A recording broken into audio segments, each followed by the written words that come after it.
Hi, you are in the ladies' room with Dr. Donica, the only public ladies' room you can enter anytime without ever waiting online. I'm your host, Dr. Donica Moore. We'll be having real conversations with real women about really intimate issues.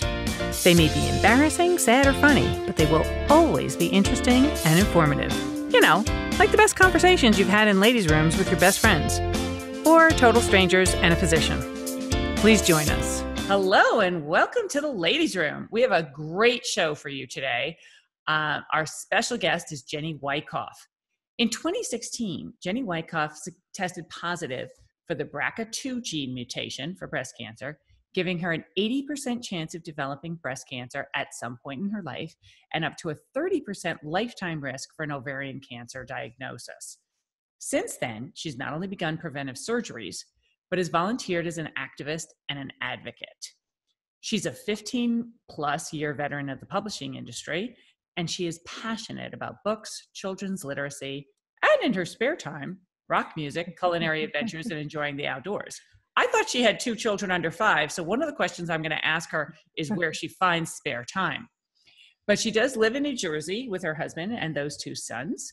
She says that finding out that she was probably going to develop breast cancer changed her perspective on working motherhood. And we're going to talk to her about that as well.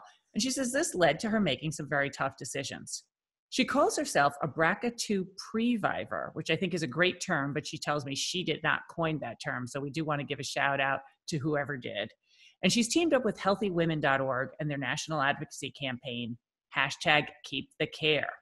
The point of this campaign, as we heard from our wonderful guest, Beth Battaglino, a couple of weeks ago, is to raise awareness about the importance of the entire range of preventive screening tests available to women. Now, the good news is most women are aware that they should be getting their pap smears every year, which is one of the most important preventive screening tests. Most women over 40 are aware that they should be getting their mammograms every year or whenever their doctor recommends it for them. But most women are not aware that this type of screening is also available to them.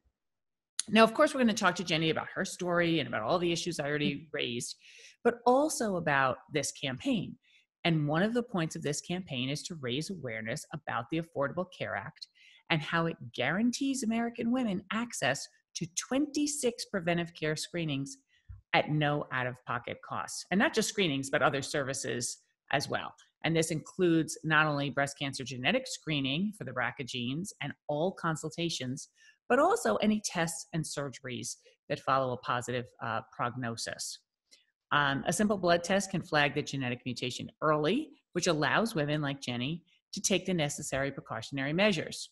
Now, you may not make the same choices Jenny did, but I hope you make the most important choice that she did. And that was to get all of her preventive screening tests, to know her risks and know her options. Jenny, with that, welcome to the ladies' room. Hi, thank you so much for having me. So have you ever been taped in a ladies' room before? Well said. No, I have not. So before we start into this most really important topic, tell me, what was your most interesting, unique, or memorable experience, aside from this one, that you ever had in a ladies' room? Oh, goodness.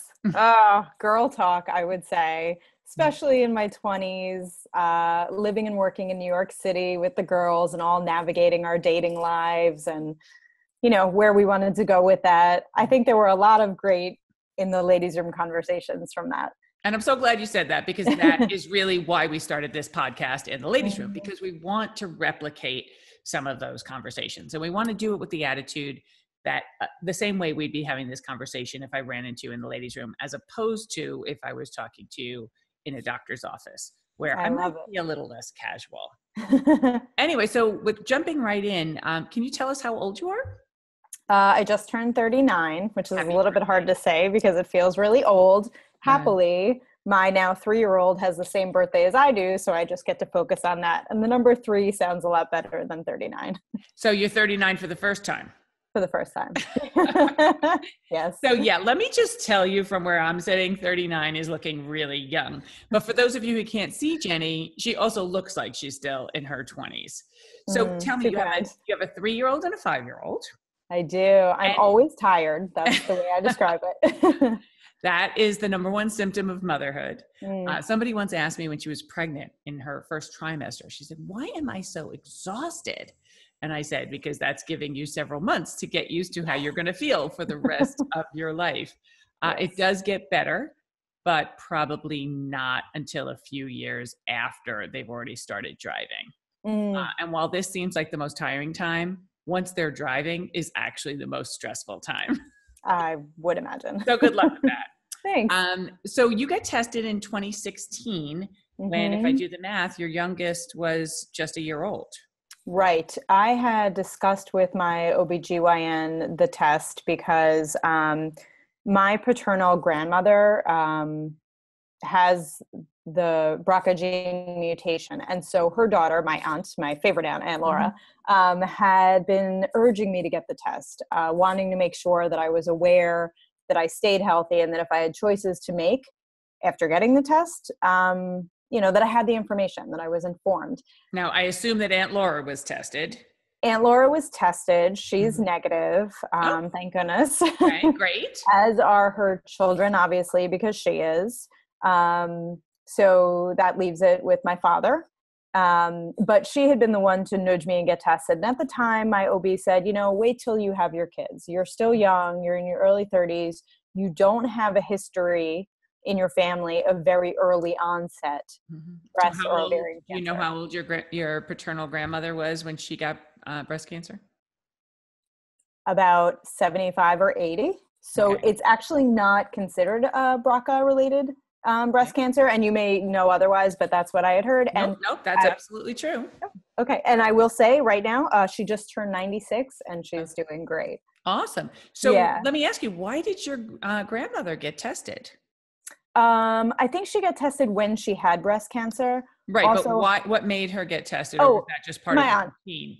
Yeah, my aunt had also had heard about it. She was at risk. Exactly.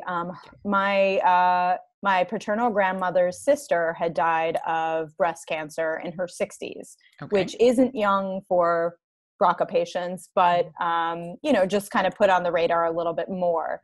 And also, my grandmother's niece, so my aunt's cousin, died of ovarian cancer, again in her 60s, which, as I just said, isn't young for BRCA. But so we had a lot of information that just came up, and so for our listeners, let's just go over some of the information about what this gene is, how it's related to breast cancer, how it's related to ovarian cancer. So for starters, this is a gene that increases your risk for breast cancer, but it's relatively uncommon. All right. So how many people are BRCA1 or BRCA2 positive? About 1 in 800 test positive for the gene mutation. Right. And we do know that the overwhelming number of women, or the overwhelming percentage of women who get breast cancer, have no known risk factors other than having breasts. So the majority of women who get breast cancer don't have a family history and don't have this gene. Right. So why is it important for women to get tested for this gene? And who is it most important to get tested for this gene? Sure. That's a great question and a really important one. Anyone with a family history needs to get tested, even if it's a slight family history, kind of like I have, a couple here and there. There are other cancers associated with the gene, and there are options that men and women have for screening once they find out they have it. So if the test is covered by insurance, which thank goodness it is right now, you definitely want to get tested if there's even, if you've even had any breast or ovarian cancer in your family. Well, I just want to point out, you and I think that people should get tested. There are many women who do. I have a good friend who has the attitude, I just don't want to know. You know what? I've had days like that. I will tell you, I have had days where I've regretted getting tested, but you know what?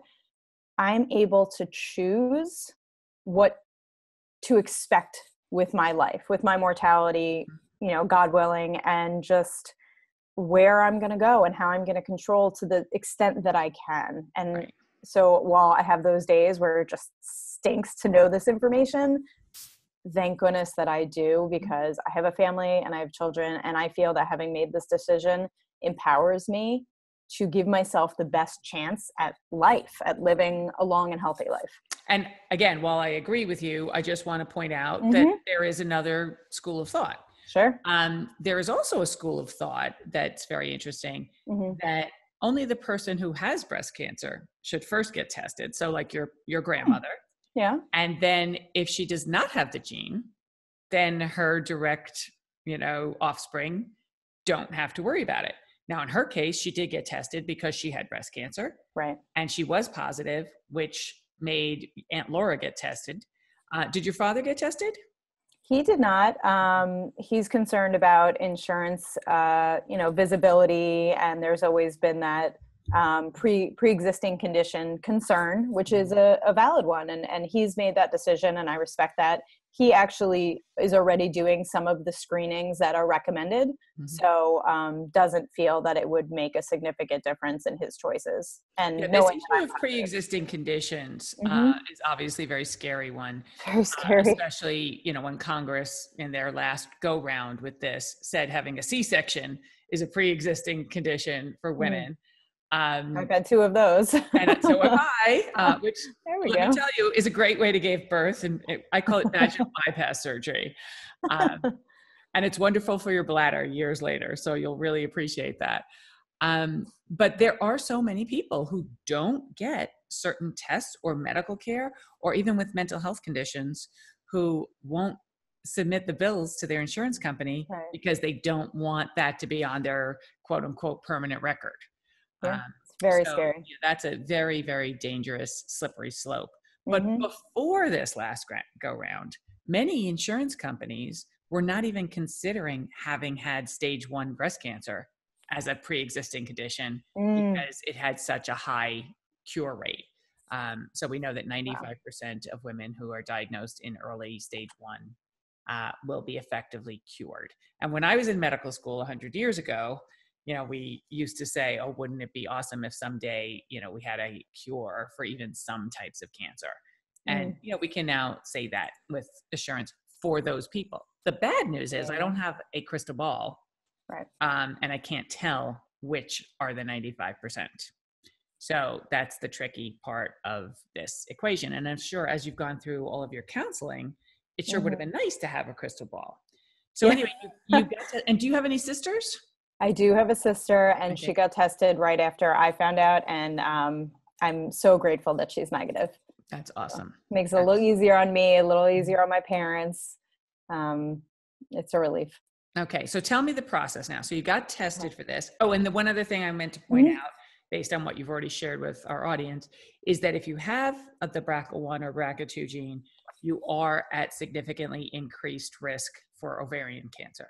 Yes, up to 30% risk. Right. And so, and ovarian cancer is the cancer I think that most women doctors worry the most about, because we don't have a screening test that's really effective for ovarian cancer. We have a blood test that is kind of sort of helpful, but not yet. Yeah. So we're still working on that. So what we say about ovarian cancer, until there's a test, awareness is best. And this is why it's important. Another reason it's important to go for your GYN exam every year. But we've talked about that. Tell us now what your process was. So you got tested. I got tested. I was thankful that it was after I had children, because I got to enjoy that experience without this weight hanging over me. And it is a weight. There's no question about that. It's heavy. So when you get tested, it's recommended that you meet with a genetics counselor, which I did. And with my parents and my husband, we were all part of the process. And that was before you got tested, or that was once you got your test results, or both? Both. Okay. It was both, which was very valuable. So I went in with my eyes open. Of course, it's ridiculous hearing it for the first time when you're young and healthy and just living your life as a busy working mom. And then it's like, oh, here's something you have to think about. And they're all different options that they talk to you about, like you alluded to before, everything from ongoing screenings to even taking some drugs preventatively, all the way to the preventative surgeries that Angelina Jolie is most famous for having. So, sat with the counselor, my family has been very into kind of integrating both Eastern and Western medicine into their practices as we've dealt with various things over the years. So I think there was kind of an idea of like, oh, well, if you eat right and you exercise, you can lower your risk, which is very true and very important. But, over the process, over a couple months of talking to different genetic counselors and different doctors, like, okay, but you're still at that hereditary risk. So what decisions are you going to make to deal with that? Or no decision. What do you want to do with that information? So that was kind of the process. Emotionally, it was very difficult. My first reaction was, oh, okay. So, in my head, so this is how I'm going to die. It's going to be one of these ways. And one of these things that's on the list on a piece of paper that was just handed to me. So that was really hard. I took a second test beyond the blood test that I did through my local hospital. I did a second test through one of there are a couple of mail services that do it with a saliva test.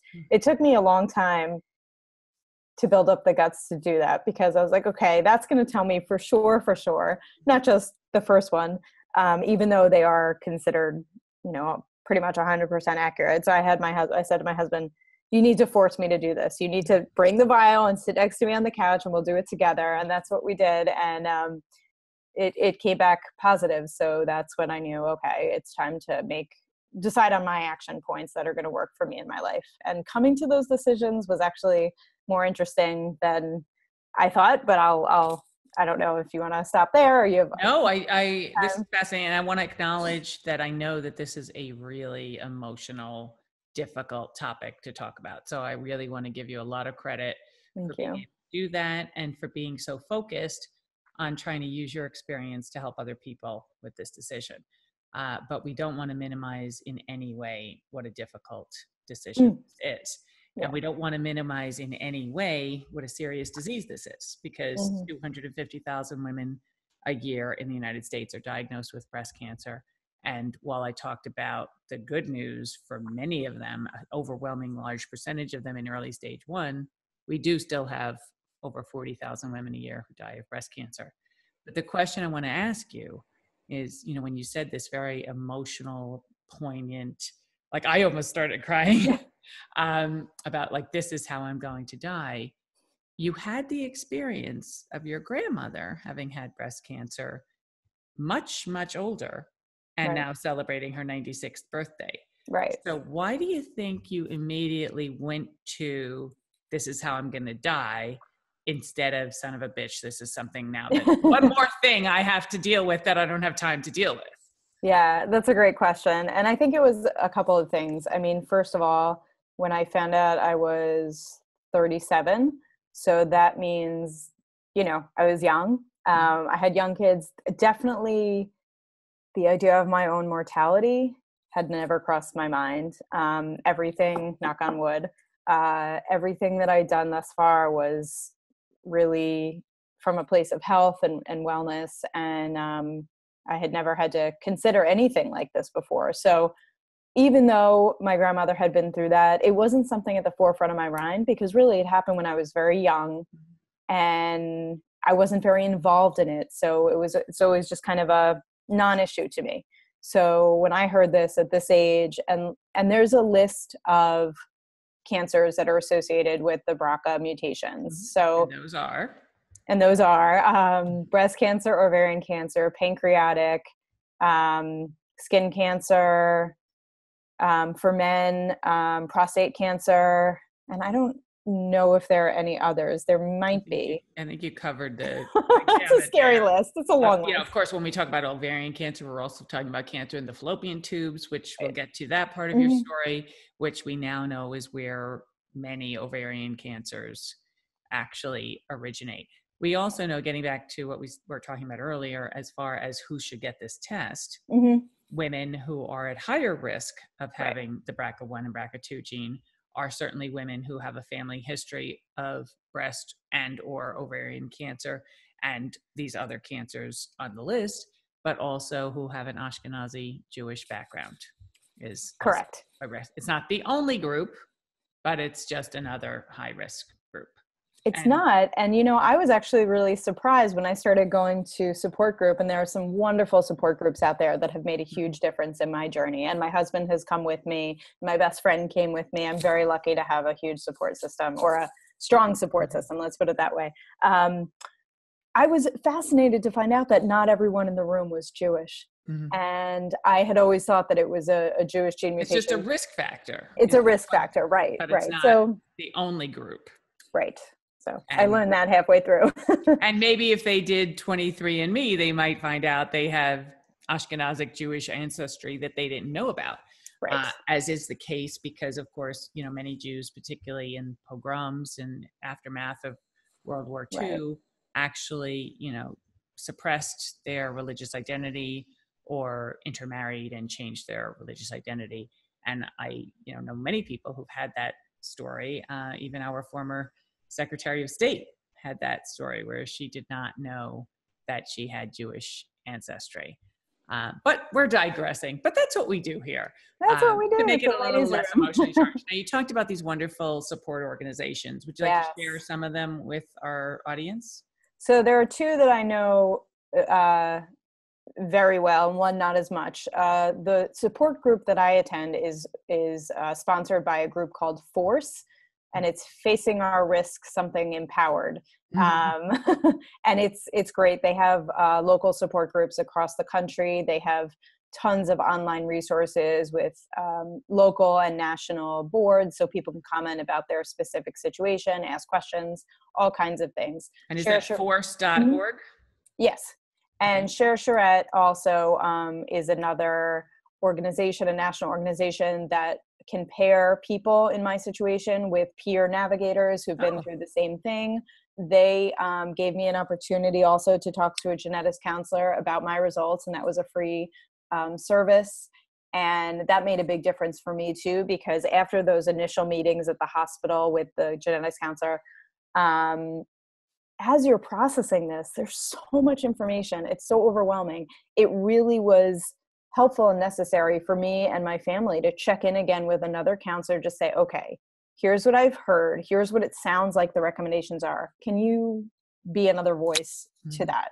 And so that was really helpful. There's also one other organization of which I know called Bright Pink, and I believe that's also for young women that are facing these risks. That's great.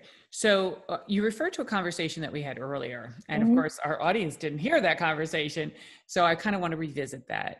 One of the things I'd love for you to comment on, especially since you had the privilege of speaking to more than one genetic counselor, is this issue that if you came to me as a doctor and we did your mammogram and you were diagnosed with early breast cancer, we would recommend a course of therapy, which would probably include maybe a lumpectomy, maybe some chemo, maybe some radiation.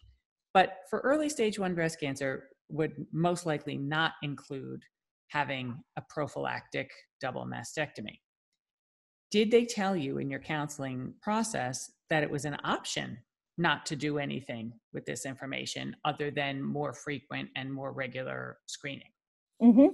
That's a great question and a great thing to bring to light. When I sat with the genetics counselor, they gave a list of recommended things that people can do with the information if they choose to do something. One of them is increased screenings, and it's called surveillance. And then there were also, as I mentioned before, some things with preventative drugs and the preventative surgeries. So we did talk through all of the options, and it was a really long journey to get to the decisions that I made. But there was one moment that changed it for me, and I'm happy to share that with you. But we love the aha moments. Yeah. So and I think that's where we really learn from each other is, what changed it? What made you make your decision? So after I met with the genetics counselor, my next step, in addition to, grabbing all the resources I could online and of course overwhelming myself, was to go to my OBGYN, who I've been seeing since I was 13. She delivered both my babies, and talk through the situation. Here's what I got. What the heck do I do with this information? And my mother came with me, and we sat there for an hour, and she talked me through everything. And was shocking and heartbreaking. And then I kept going about my journey. She told me what to do next. I wrote down the next steps because I could not remember a thing. My head was swirling. And that's one of the reasons it's wonderful to have somebody with you. Yeah, it's not so just important. because you're so overwhelmed. And this is not just in this situation, but in any medical situation. It's important to have somebody else with you who you trust, because they can be supportive, but also they can ask the questions you might not think to ask, or the questions you might be embarrassed to ask. But they can also help you remember, and they can also take notes. Right. For all of those reasons, it's so important to have someone there. I mean, there's no way I could have held in my head any one thing at that time. So anyway, then I started kind of on my journey meeting with doctors, but I went to my regular physician for our annual checkup. And as we're going along, I said, I recently got diagnosed with the BRCA gene mutation. What do you know about that? Can we talk about it? Mm-hmm. And he said, I know a little bit. This is your internist. This is my internist, my regular PCP. Mm-hmm. And he said, I would send you to some doctors to talk about screenings and talk about what you would want to do. But, and he's looking down, writing a note. And he said, but, you have little kids, so you need to do the surgeries. And I was like, oh, okay, got it. And that was my aha moment. And I had a lot of ideas swirling in my head before that, but just the way that it came out was so meaningful to me. Just the fact that it was a little bit offhand, and it was a little bit like, yeah, okay. And a little bit inappropriate. Yeah. Because we were having a casual conversation. We're not really supposed to tell you what the answer is in these kind of. And I may be misquoting here a little bit. I mean, I don't know that he said it that forthright, but it was certainly like, oh, well, you have little kids, so yeah, you need to take care of this, and it just, that to me was my moment where I decided I want to have the surgeries. I want to take these, what honestly feel like barbaric preventative measures, but I feel like if I'm gambling with a timeline, I want to do what I can while I'm young and healthy and my body's healthy. And I know that you mentioned that most women who are diagnosed with stage 1 breast cancer survive. One of my concerns, and one of the things that I learned in the support group, is that, and I didn't know this, and I think most people probably do, but once your body's exposed to things like chemo and radiation, it is compromised, depending on the level. I don't know anything about it, but I know that there were some women in the group that said I couldn't have reconstruction after the mastectomy I eventually needed, or something like that, because their body was so compromised. So that was part of my decision making too. If I can get this done and beat the clock, so to speak, I mean, that's what I'm hoping for. If I can beat the clock while my body is in its best shape, then that's the choice I'm going to make. So where are you in your treatment journey? So I met with a gazillion doctors, and putting together my team was a really important and really intense and really overwhelming part of my journey. My father was hugely instrumental in putting together a massive spreadsheet. He's very type A, so I benefited from it greatly. He put together a spreadsheet of top docs, cross-referencing all these different things, top doc recommendations and magazines and Castle Connolly, and do they take insurance and where they're associated. So I have this grid, and it was a matter of kind of going through the grid and starting to see if what one doctor recommended aligned with another doctor's recommendation, and then who I felt good about moving forward with, and in part who was on my insurance plan. Right. And I assume you had good insurance, which is also a factor, a very big factor for a lot of women in this journey. Absolutely a big factor. And I will tell you this one experience that I had as I was, and I'll get back to where I am with the process, but as I was putting together this team, part of that was finding a plastic surgeon, because once I had decided I want to go through the surgeries, I also chose that I wanted to move forward with reconstruction after a preventative mastectomy, because as I said, I'm young, my body image is really important to me. I want to feel a certain way about my body, so that this is the decision that I made. And I started to meet with plastic surgeons in the city. Okay. I met with the breast surgeon. They took my insurance. They have a team of plastic surgeons they meet with. So I started checking off the list and going on all these meetings. Now, a lot of these plastic surgeons, particularly in New York City, don't take insurance. Mm-hmm. So it was an interesting experience twofold. One, going in and having them look at my body and say, oh, you nursed 2 kids? Here's what I recommend. Here's what I think I can do. And there are all these things involved, and we could talk more about it later, but just like decisions about keeping your nipples, not keeping your nipples, what silicone versus saline implants, all these different decisions and all these different recommendations. And that was another shock. And all the different risks associated all the different with those different procedures. Right. Taking tissue from your body naturally and creating breasts from that, and the risks associated with that surgery, but the benefits afterwards. So there are all these things, and I'm happy to go into them later, but not that I'm an expert. Just you are actually an expert. From a patient point of view. Depending on where you are in your journey, you're probably an expert. Okay. So anyway, so I was going to try to find a plastic surgeon, and I went to visit with one, and he said all the things that I needed to hear. We can do the surgery that you want. I could do it fairly easily. You're going to have the results you want. He was a top guy in New York City. And on the way out, I stopped by the finance office, because all these plastic surgeons have these fancy, like, living room looking offices, and they all have this one like person that works on the financial side of it.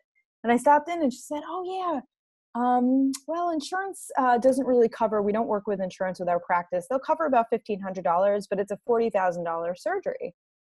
Wow. And I walked out of there having a nervous breakdown, to put it nicely. Mom of 2 kids, thinking about daycare and eventual college. And, I work in book publishing, which isn't it's not working in finance. So it just really shocked me. And it was the first time I felt what it must feel like to choose between your health and what you want for health outcomes and wellness outcomes, and insurance and being able to afford it. And just to be clear, that $40,000 was just for the reconstruction.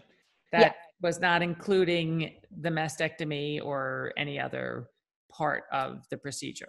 I think it was just the mastectomy part and not the reconstruction part. Oh, okay. Because I was going in for the first. That was your first. The first part of it, yeah. But just hearing that insurance wasn't going to be a part of that process, really, aside from the $1,500, which didn't make a dent, it was just a really shocking moment where I was like, okay, some people have to make this decision in their lives. Mm-hmm.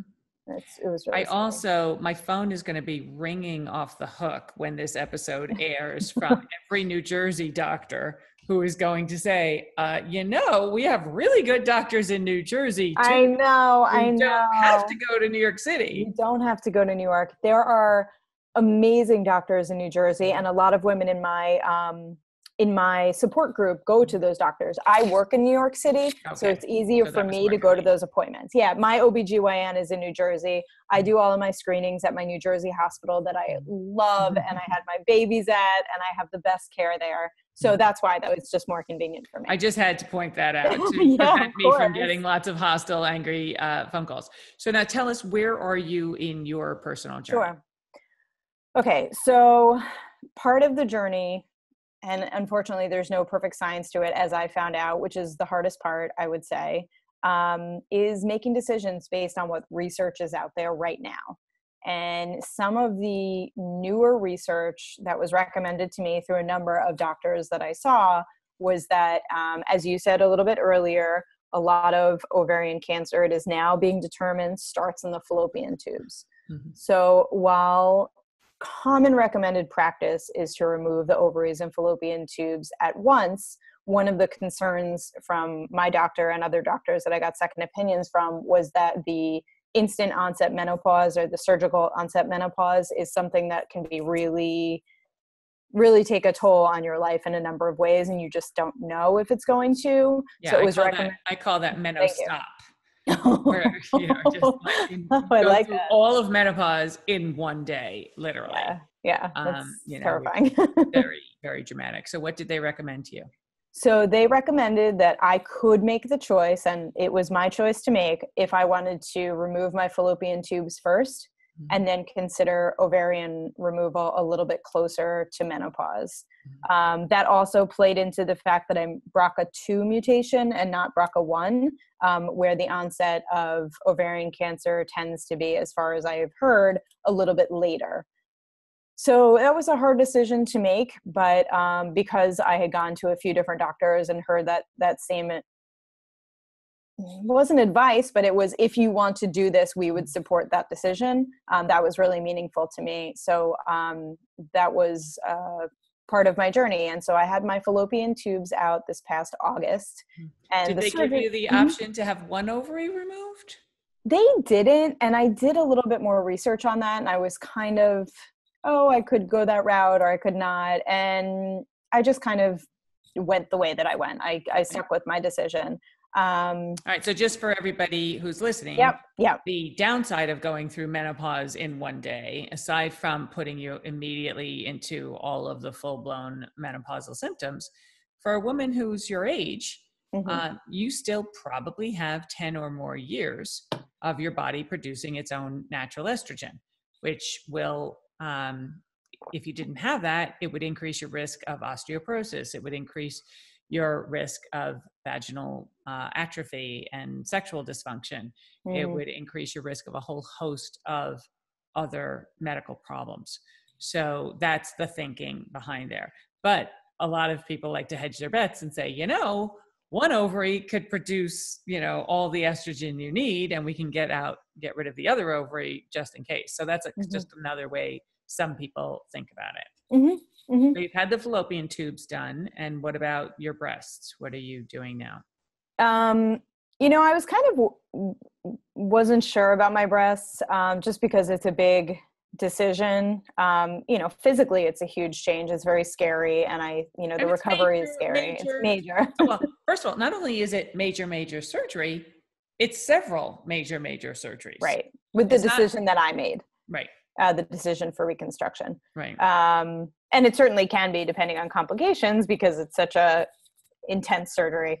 But, again, it was like, okay, I think I'm going to do it. I think I'm going to do it in the next few years. And then I was sitting next to my dad at the barber shop when my little guys were having their haircut. And I was like, I think I'll give it a couple of years and see. And he's like, well, why wait?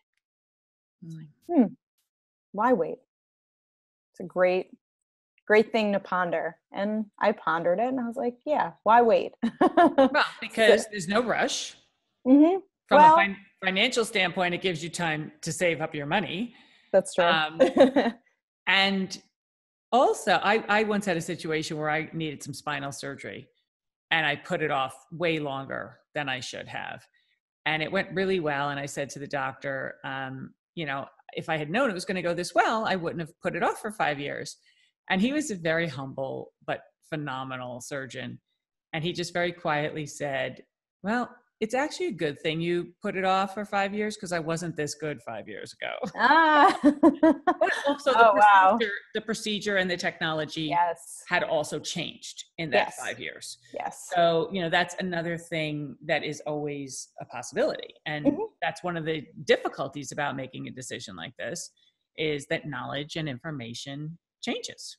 Yes, it's true. It's true. And there are a couple different things that factored into my decision to move forward with the preventative surgery this year, which I'm going to do. I'm scheduled for April for my mastectomy. Once I decided that I wanted to go through with the surgeries while my body is, as I keep saying, young and healthy, knock on wood, part of it also was having it hanging over my head.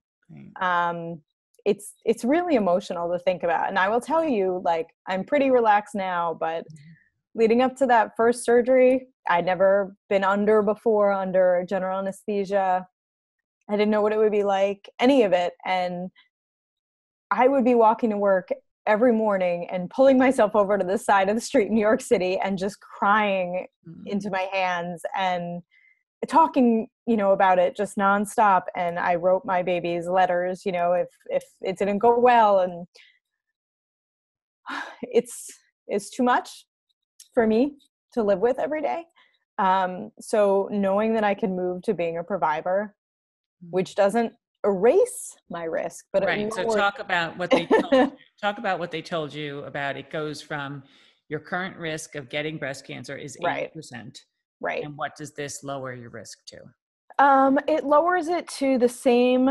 Well, I guess it lowers it to lower than the general population. I think it's 1 to 5% with what I'm choosing to do, which is a nipple sparing mastectomy, where they take out as much tissue as possible under the nipple, but they keep it aesthetically looking the same on the outside. So it lowers it massively, but I will kind of jokingly say it's so annoying that it doesn't lower it 100%. That's not fair. It's not fair. And it doesn't seem right that, I mean, even if you had your ovaries removed, that doesn't eliminate your chance of getting ovarian cancer. Even if you have your breasts removed, that doesn't eliminate your chance. And men get breast cancer. Right. Yeah. So you still could get breast cancer. And what did they tell you also about the kinds of breast cancer screening tests you'll be able to have after you have reconstruction? I actually haven't heard much about that. As far as I know, a lot of people don't do any screenings except for self-exams. But that's something I have to discuss more with my surgeon, because I would like to get whatever screenings are available. I don't think it can be a mammogram unless you know differently. No. But I know that it's a challenge to That's why I asked you. all the tissue. Yeah, no, I haven't heard of anything really to be done, but part of the reason the risk isn't lowered to 0 is because it's almost impossible to get out every single little cell, because we're not superhuman. We can't see every little piece. And so I'm going to go for my mastectomy this year, followed by reconstruction. It's a ridiculous process, and it's kind of amazing. Obviously, it's very amazing what science can do, but it's also ridiculous from my point of view as a patient, where they're going to put expanders under my pectoral muscles to create a pocket over a series of months, and add fluid little by little to, as I said, make a pocket that can hold an implant. I won't have feeling in my breasts anymore. Some people say that they have some return on some level, but generally they not. Prepare you for not having. They prepare you. And what about sensation in the nipples? No. When they go in, they cut all the nerves, as you know, but to our audience, they cut all the nerves and they scoop out everything, as my surgeon said. And what kind of implant did you decide on? All the doctors with whom I met recommended silicone for its superior feel and comfort. I know some people make different decisions, but literally every surgeon that I met with recommended that, and some don't even work with saline. So I was comfortable with that. There were a couple questions to be asked about what had been in the news over the past couple of years and past many years. And the surgeon that I ended up going with, who is on my insurance, by the way, I made that decision, only works with one shape and one type. So that worked for me. Great. So what tips would you give other women who are in various processes along this journey? First of all, you did recommend that women who are at risk get tested. Yeah. So we discussed that. I do recommend that, but you have to be ready. But you also don't want to wait too long. It's the worst. Well, for somebody with no health problems, it's kind of the worst roulette that you could think of. But honestly, it's a cliche, but knowledge is power. And if you have this knowledge and you can make choices to live the kind of life that you choose, then of course I would recommend that to anybody. Yeah, it's a blessing, but it's also a curse. Yeah. It's a fabulous blessing yes. for people like your sister who wind up getting tested and are negative. Yes, you could have that. And however, she still has a family history of breast cancer. Yep. And she still has to be vigilant. So one of the things I worry about people getting tested and finding out that they're negative is this subconscious or mistaken belief that, oh, I don't have to worry about breast cancer, which is not true. That just puts her in the same risk as the general population. Right. So I'm sure she knows that. Now, you talked a lot about genetic counseling, but have you undergone regular counseling? Obviously, this is enormously It's a great stressful. question. You're crying all the time. You have unbelievable demands about work and the kids and life and this decision. And if anybody else is going through this and experience emotions, I will say that anger was also a huge part of it. There's a big why me factor that followed me around every day, is still there sometimes. Like, this just sucks. It's not fair. So yeah, if anybody's feeling all of those emotions, totally, totally normal. And there are so many other men and women here for you to talk about it and sharing their experiences online, in person, that kind of thing. And have you gone to see a therapist or a psychologist, a counselor? So there have been times in my journey where I have tried to find a therapist that deals with BRCA patients, and I have not been able to. And, you know, by the time I kind of got to that conclusion again through making a bunch of calls, I was like, you know, kind of leveled out again. But that was a really hard thing because I'm not a cancer patient, and I'm not a cancer patient. I'm this in-between type of person. And there are all these feelings. And I remember saying to my best friend the week before the fallopian tube surgery, we went out to dinner, and I was just crying, and it was a really hard time. And I said to her, I don't know how to unpack these feelings. Like, they're all over the place. But a regular you're still a human. I'm still a human. Yeah. And a woman who has all of the feelings and range of emotions that any psychologist should be able to counsel you on. And I would definitely recommend, if somebody is dealing with those types of emotions, to seek help. For me, going to the support groups was a huge help. And knowing that those folks are around to share their stories, share their feelings, that's where I ended up finding my support. But I think support is absolutely a huge part of the story. Whether you find it online, whether you go to therapy, whether you go to group in person, whether you find a peer navigator to talk to on the phone. And this is true of anybody who's dealing with any kind of crisis, but particularly with patients who actually have cancer or have had a heart attack. We often say, oh, well, of course you're depressed, you have cancer, or of course you're depressed, you have heart disease. And then we don't treat them for the depression. And numerous studies have shown that if we also independently treat the depression, which is normal, but just because it's normal doesn't mean it can't be improved. And what numerous studies have shown in those conditions, and I'm not aware of any studies that have been done on the Previor population, but on women who have had cancer, any kind of cancer, or had heart attacks, heart disease, treating the depression actually helps them deal with navigating the whole medical process. And navigating the medical process, as you talked about, is not just the overwhelming pressure that you have this condition that you're now at increased risk for, but also that spreadsheet that your father put together and the list of appointments and how you have to fit that into your schedule and how you have to fit that into an already pretty full schedule that is already packed. So that is also very challenging. A friend of mine who had breast cancer loves to say, it's the parking, stupid. She's like, all these appointments and all these things I go through. And she also had to have radiation, and she's doing great, by the way. But she says, I would get to my appointments and then I have to find parking. And it was the finding parking that just, pushed her over the edge. And she wasn't seeing doctors in New Jersey. In New York, she was seeing doctors in New Jersey where parking is generally a lot better. So tell us your other tips. I would say, in addition to finding help, believe in yourself, do the best that you can for you. You really do have to do some soul searching about what's going to work and what's going to help you. One thing that I really needed to do for myself was to get healthy. And I had a lot of fun. I just finished nursing my baby. I was eating whatever I wanted and loving every minute of it. And I didn't care about exercise. And it was like, okay, if I'm going to put myself in this situation where I'm going to do these surgeries, I'm also going to give myself the best chance at being as healthy as I could. So I looked up everything and got all the advice I could about like a pre-cancer diet or eating, to prevent cancer. Which includes alcohol. Yeah, absolutely. Alcohol, or are you limiting yourself to?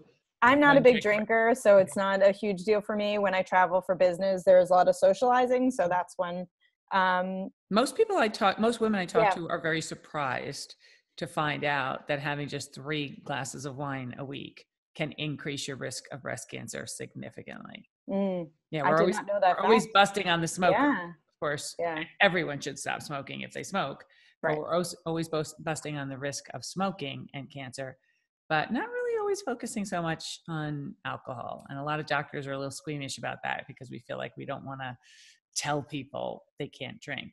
But, Hmm. I'm just talking about the data. That's what the data shows. I did not know that. Thank you for sharing. Sorry if I That's a ruined your day and No, no.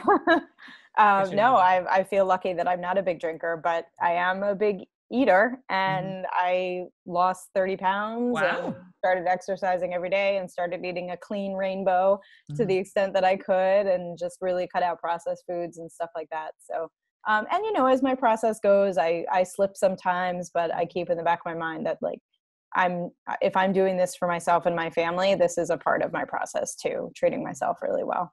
And the other support you need in this whole process is childcare. Mm-hmm. It's a Yep. huge factor. So what do you Yep. do about childcare? Well, my kids are in an awesome preschool, Mhm. so they're there during the day while I'm a busy working mom anyway. I have a really good support system at work, and so I'm able to take my appointments during the day sometimes when I need to. And my parents are local, and I'm very, very grateful to them and other family members for being able to step in, especially recovering from my surgeries. That was an important part of the support system. And my husband is super supportive as well. We try to split the household 50-50, Mhm. and that's just how it goes. So that's Yeah. great. And the kids, yeah, What I always say is you can't really split it 50-50.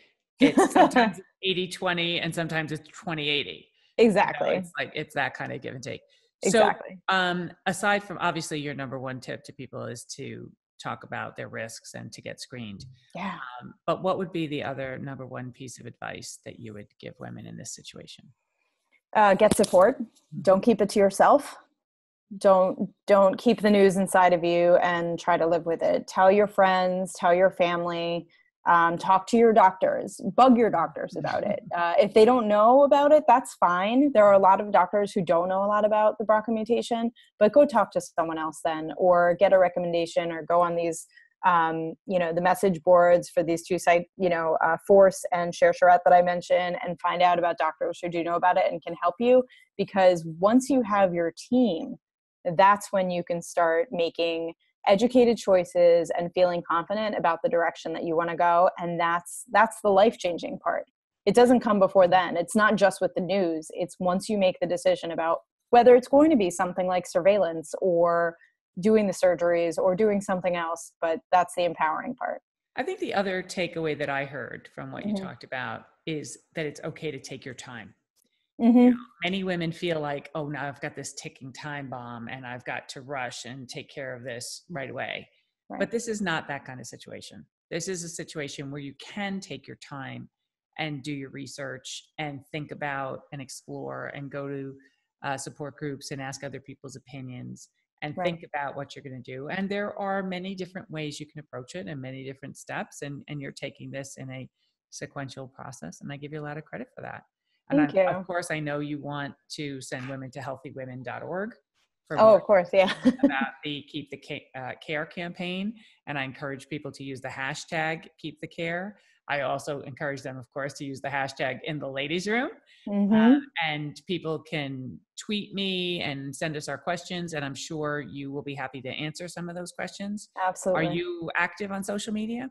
I am. I have an Instagram handle, BRCAWise, BRCAWISE. And, I try to document my story, because one thing that I've learned from sharing my story with folks like you and in venues like this, people come to me and say, oh, I was thinking about getting tested, or I have this in my family. Now I think I'm going to. And for me, I mean, that is really powerful, because if I can help one woman make a choice to live, then, And that's everything. And we hear that from every single person we have talked to about any condition on this podcast. And even in my own health conditions, I have felt that way.